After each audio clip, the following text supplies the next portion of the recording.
This is Plant-Based Briefing, How to Stay Positive When You Know the Truth About the Food System, by Maša Ofei of the Minimalist And I'm your host, Marian Erickson, and this is the curated content plant-based podcast where I narrate articles with author permission on a variety of topics related to plant-based and vegan living in about 10 minutes or less every weekday. Today's post is from Maša Ofei of the Minimalist She and her husband Michael are best-selling authors, passionate bloggers, YouTubers, and podcasters. They create amazing content covering a range of topics like minimalism, veganism, zero-waste living, productivity, consumerism, and travel, amongst other things. Check them out at theminimalistvegan.com. And now let's get to today's plant-based briefing. How to Stay Positive When You Know the Truth About the Food System, by Maša Ofei of the Minimalistvegan.com. This post was inspired by one of our readers that emailed us and said this, quote, "It is difficult to make peace with the great violence in the world once I realized what goes into our food system and the rampant apathy that allows it to continue. Despite eating much healthier, this troubling thought is hard to reconcile with and sometimes makes it difficult to have a positive outlook," unquote. It really struck a chord with me and I wanted to write about it. Does anybody else feel this way? I can understand when someone is frustrated with the state of the world, feeling like they are entirely powerless to change the masses and the reality of it all when you step out of your own little vegan bubble. It can be difficult when you know the truth to live blindfolded like the majority and not get affected by it. I know if I were thinking about the state of the world and what we are doing to it as well as the animals and us, I would probably be a very sad human being. The food system is messed up, no doubt about it, but stressing about it will only cause you harm. If you're not careful, you also end up hating on others because you see them as selfish or egotistical. Your relationship with humans can change, and the fact that no one seems to care, in your mind, can really make it difficult to have a positive outlook and see everyone around you in the same way as you did before changing to the vegan lifestyle. Rather than focusing on changing others, lead by example. The only way that we can make a change is by planting small seeds and changing the demand for ethical products, supporting businesses that are doing the right thing and helping them succeed. Focus on the change. One thing that has stuck with me when I used to get down about things is to focus on the change that is happening and how I'm contributing. As one person, I have a voice, and I can use that voice to make a positive change.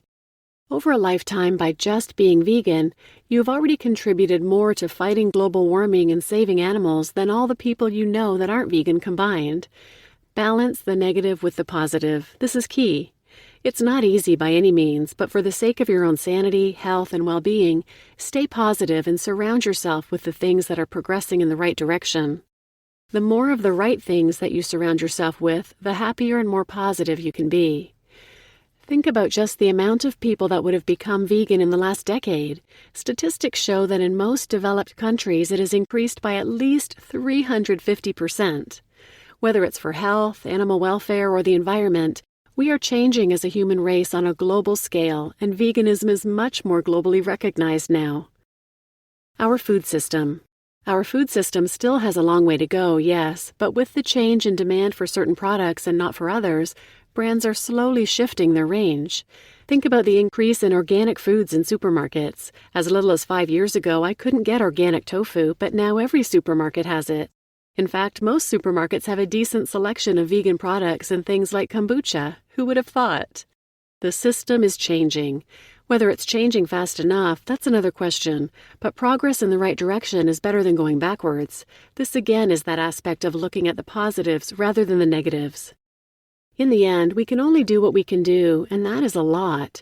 If you want to make a bigger change, join local councils, groups, and committees to make changes in the legislation for animal welfare and the food system. Also looking at organizations like PETA and getting involved in their campaigns, or practice approachable activism in your own way. How do you stay positive when you know the truth about the food system? What tips would you give to others?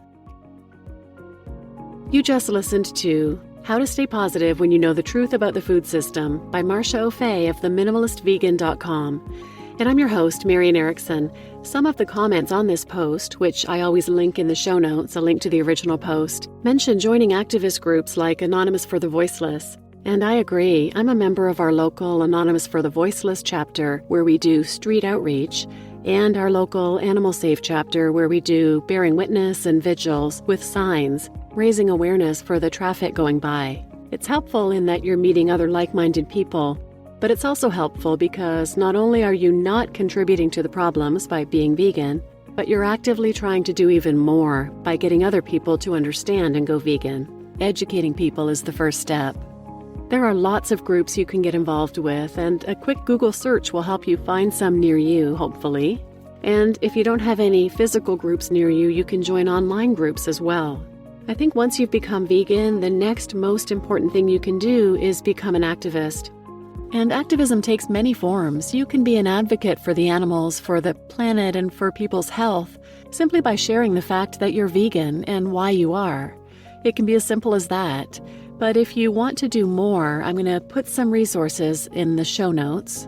One is the Animal Activism Mentorship Program, where you get a personal mentor in your activism journey, wherever you are in it.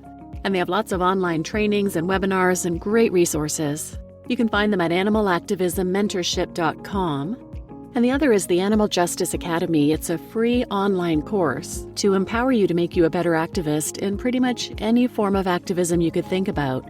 There are tons of modules by expert presenters, and they start with the foundations, educating people on the issues, and then they get into various forms of advocacy and activism, from street activism to getting engaged in the political system, to how to do activism in your local community, on social media, how to write letters to the editor, pretty much anything you could think of. And they have a fantastic active Facebook group and live webinars as well. You can find it at animaljusticeacademy.com. And again, I'll put the links in the show notes. Thanks for listening.